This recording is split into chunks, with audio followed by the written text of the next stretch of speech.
Dah. Ya, kita mulai ya. Ya. Jalan semuanya dengarkan ya. Bismillahirrahmanirrahim. Qala al-musannif rahimahullah ta'ala wa nafa'ana bihi wa bi ulumihim fid dharain amin. Nawaitu ta'alluman ila kalimatillah. Kita mulai sekarang akan melanjutkan tentang rukun rukunnya sholat. Kemarin sudah dijelaskan ada berapa rukunnya sholat? Ada 12. Nah ini ada berapa rukunnya sholat? Ada 19. Pertama apa?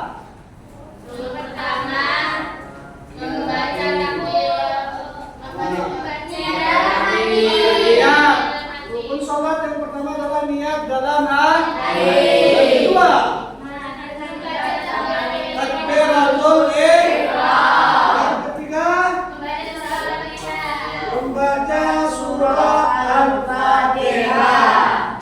Ada waktu berdiri dalam setiap rakaat. Nah, sekarang yang kita bahas adalah yang nomor 4. Yang nomor 4, rukunnya sholat adalah baca al-rabi'u al-qiyamu in qadara walau bihablin au mu'inin fi sholatil fardhi.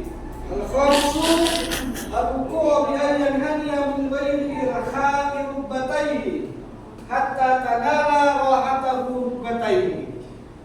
Jadi yang nomor 4, rukunnya sholat dengarkan dan pahamkan dia adalah berdiri. Karena berdiri dalam sholat ini termasuk rukun, maka wajib. Tidak boleh tidak ketika sholat wajib harus berdiri. Kecuali nanti kalau darurat. Apa contohnya darurat itu? Ya memang nggak bisa atau nggak mampu berdiri. Contohnya seperti sakit yang memang nggak bisa berdiri ataupun mungkin kakinya patah. Ya maka sholatlah sebisa. Kan sudah ada ketentuannya ya. Sholat itu pertama harus berdiri. Jika bisa berdiri, sholat duduk. Nggak bisa sholat duduk. Sholat berbaring terlentang ya, hidung miring. Nggak bisa berbaring, hidung miring ya berbaring. Bisa apa? Nggak bisa semua itu pakai isyarat mata. Jadi tertib aja matanya. Kalau ruku bagaimana, sujud tertib bagaimana. Matanya sudah nggak bisa gerak juga, sudah mewakili di orang. Tetap wajib sholat. Yang penting hatinya masih itu. Jadi sholat dengan hatinya. Ingat kepada Allah. Begitu caranya ya. Sekali lagi yang nomor 4, apa rukunnya sholat? Berdiri tidak lagi dengan walaupun mempunyai itu walau bihablin katanya di sini. Walaupun dengan takbir hablin, walaupun dengan tadi. Misalkan contoh, ya, nah ini kamu berdiri mau roboh, tapi masih bisa berdiri sebenarnya. Nggak apa-apa berdiri. Pegang ke tali. Ada tali suruh, kasih tali. Atau pegang ke tembok. Nggak apa-apa. Misalkan begini. Allahu Akbar.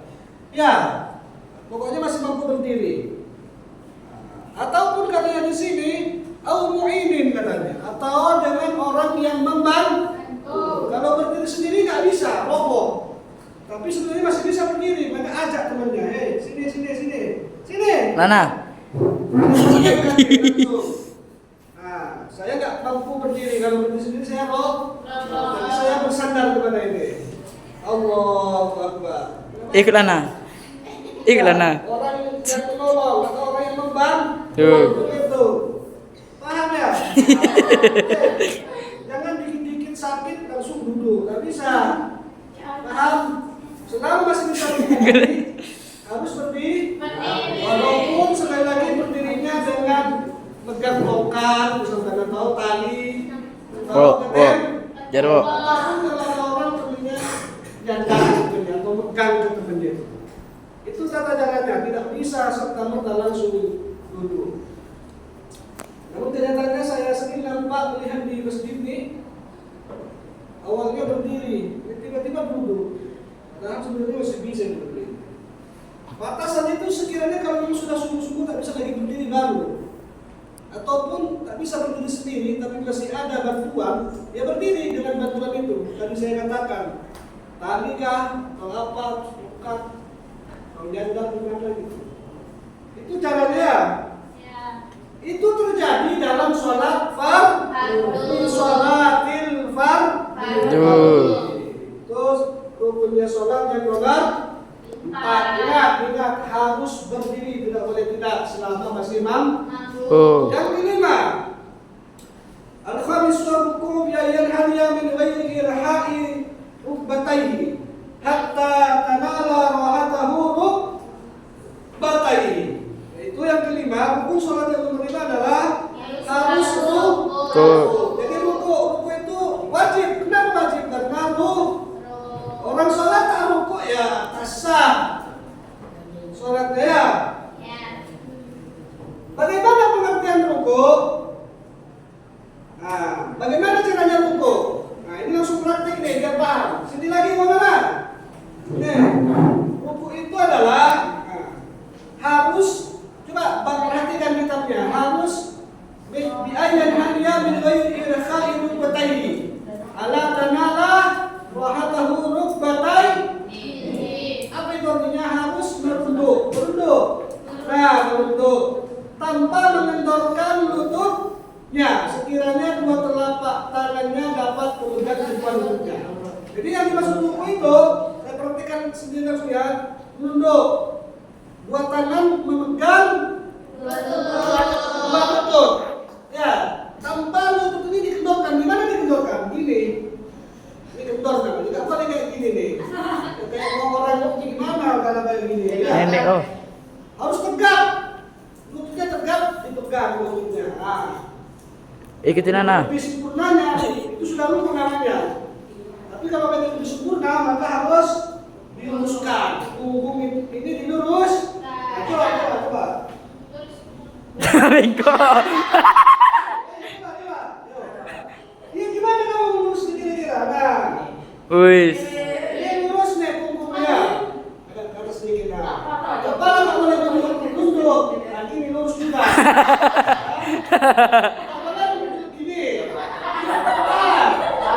Gini ya, terus. Wah. Lurus.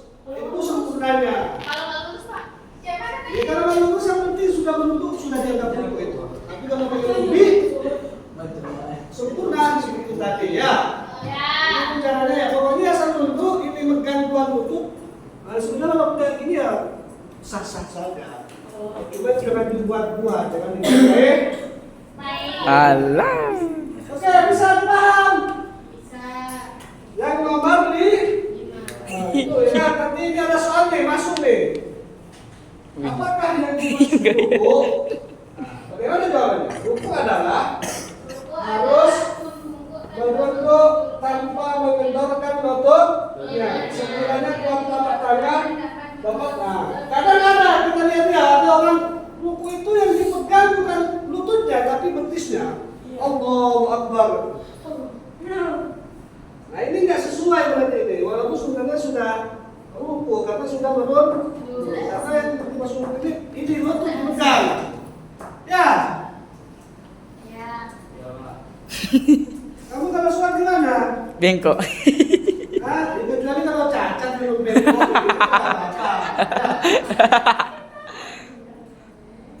Aura. Oke, selanjutnya yang nomor 6. As-sadisu at-tuma'ninatu fihi bi an tanfasila harakatu hawiyhi an harakati rafihi wa taskunu aqdaruhu kulluha. Yang nomor 6 itu at-tuma'ninatu fihi. Tuma'ni fihi. Iya maksudnya tuma'nina dalam ruku. Ingat, kalau ruku harus tuma'ni. Nah, bagaimana pengertiannya tuma'nina? Nah ini lihat ke sini dan lihat ke sana.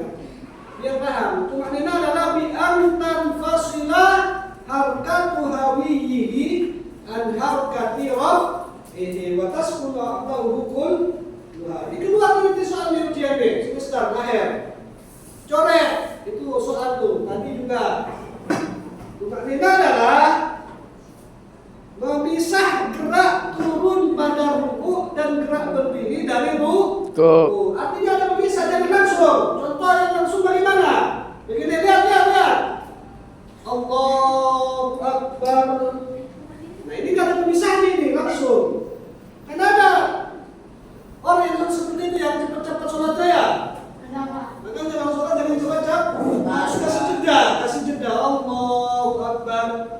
Nah berhenti sejenak. Jangan langsung Allahu Akbar sami Allah.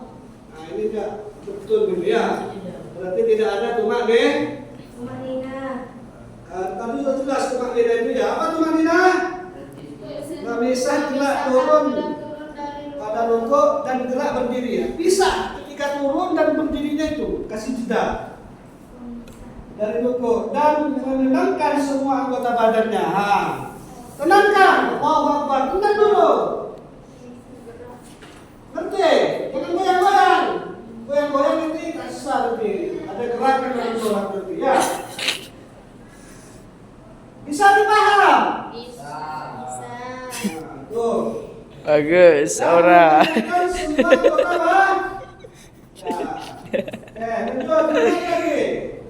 Alah. Wih, huluk. Iman. Yang nomor berapa ini? Tujuh adalah yakti. Itidal. Apa itu tidak? Bi ayyan tasibah. Berdiri. Iman. Itu adalah berdiri tegak setelah Rukuk. bangun dan rukuk sampai sami Allahu liman hamidah. Nah ya. Alah. Nomor 8. As-sami'u at-tumaninatu fihi. Tumanina dalam yakti Itidal. dalam rukuk. Tadi sudah dijelaskan tumanina itu apa ya? Berhenti sejenak dengan tanpa menggerakkan ingat, banyak terjadi kesalahan ketika sholat, ketika iktidal itu masih gerak-gerak. Lihat. Sami Allahu liman hamidah. Tanpa disengaja ini goyang tangan nih. Nah, kalau goyang lagi gerak namanya ini. Berarti tidak ada tumak nih. Nah, bisa jadi tidak asal nanti sholat. Diam sami Allahu liman hamidah. Makanya ada orang yang iktidal itu sami Allahu liman hamidah. Kenapa begini? Ini demi untuk menangani agar nanti kalau diturunkan tangan goyang sendiri tanpa kau sadari. Sami Allahu liman hamidah. Enggak apa-apa. Ya, orang menurut siapa? Menurut hambanya lupa. Yang afdal seperti ini. Ketika ya, bangun dari Sami Allahu liman hamidah. Begini ya. Oke? Ya. Sudah berapa menit? 13. Hah? 13. Nah, matikan, ganti berdiri.